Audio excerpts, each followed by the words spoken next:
जातिगत जनगणना का मुद्दा कांग्रेस बहुत लंबे समय से उठा रही है और अब इसको लेकर बीजेपी ने एक नया दांव चल दिया है। केंद्र सरकार ने कैबिनेट बैठक में पूरे देश में जातिगत जनगणना करवाने के फैसले पर अपनी मोहर लगा दी है। आपको बता दें कि जातिगत जनगणना की मांग विपक्ष काफी समय से कर रहा है, लेकिन माना जा रहा है कि जातिगत जनगणना कराने का फैसला बिहार चुनाव को ध्यान में रखते हुए किया गया है। बिहार में नीतीश सरकार ने जातिगत जनगणना शुरू की थी, लेकिन इस पर रोक लगा दी गई थी।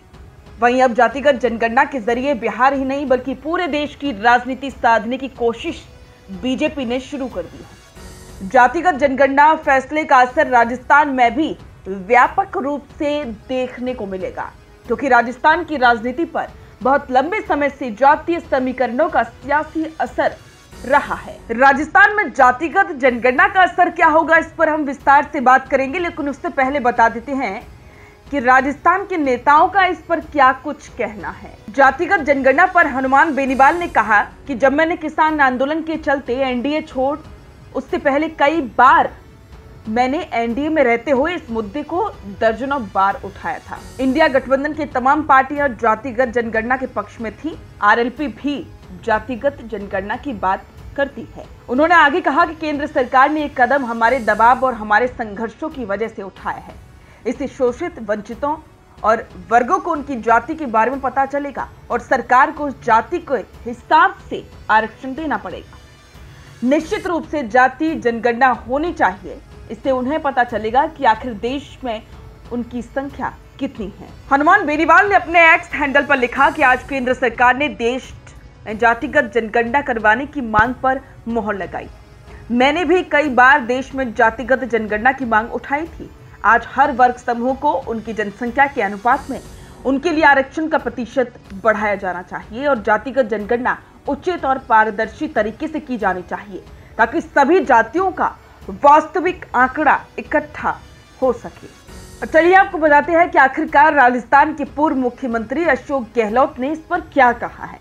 अशोक गहलोत ने एक्स हैंडल पर लिखा कि देश का वास्तविक विकास, समावेशी विकास तभी हो सकता है जब दलितों, पिछड़ों, आदिवासियों और शोषितों का विकास वैज्ञानिक तरीके से हिस्सेदारी मिलेगी। इसलिए राहुल गांधी जातिगत जनगणना पर लगातार जोर दे रहे थे। आज मोदी सरकार की कैबिनेट को भी इस मांग पर मोहर लगानी पड़ी।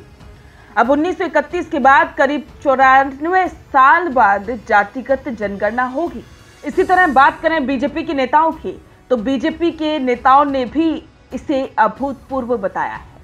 केंद्रीय मंत्री नितिन गडकरी ने अपने एक्स पोस्ट में लिखा कि सामाजिक न्याय को मजबूत करने की दिशा में एक ऐतिहासिक कदम उठाते हुए मोदी सरकार ने आगामी जनगणना में जाति आधारित गणना को शामिल करने को मंजूरी दे दी है। अब चलिए आपको बताते हैं कि राजस्थान में इसका सियासी असर क्या देखने को मिलेगा।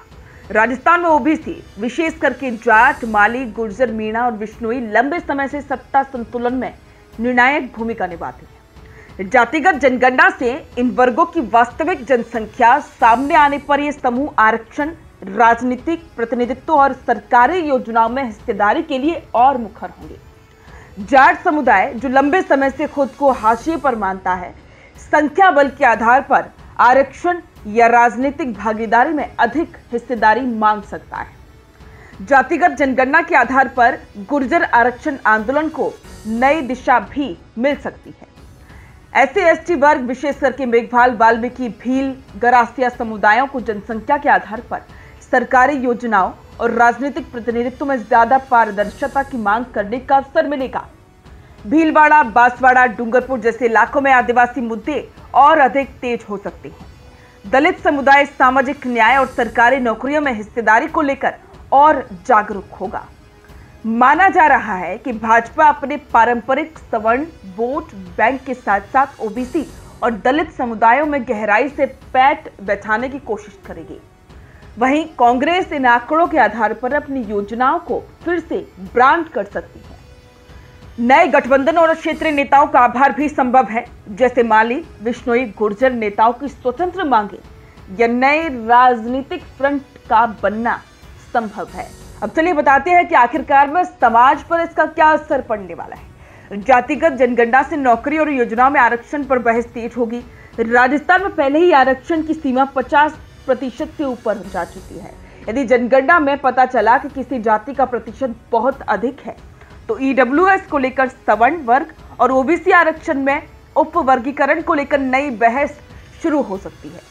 जातीय आंदोलन की बात करें तो सामाजिक न्याय मंच की स्थापना 2003 में लोकेंद्र सिंह कालवी और देवी सिंह भाटी ने राजस्थान में विधानसभा चुनाव से ठीक पहले एक सामाजिक सह राजनीतिक संगठन के रूप में की थी। पार्टी का उद्देश्य राज्य में आर्थिक रूप से पिछड़े उच्च जाति समुदायों को सामाजिक न्याय प्रदान करना था। दरअसल राजस्थान लंबे समय से जातीय आंदोलनों की जमीन रहा है।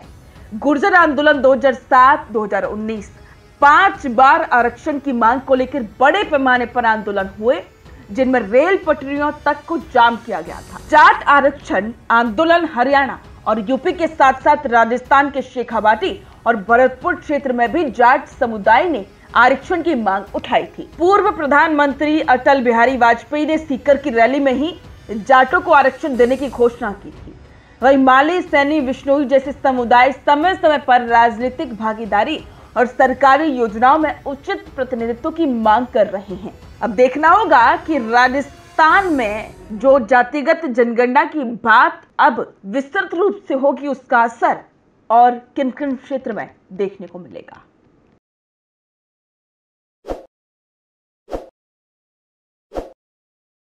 ताज़ा खबरों के लिए विजिट करें द फैक्ट इंडिया की वेबसाइट और डाउनलोड करें द फैक्ट इंडिया ऐप।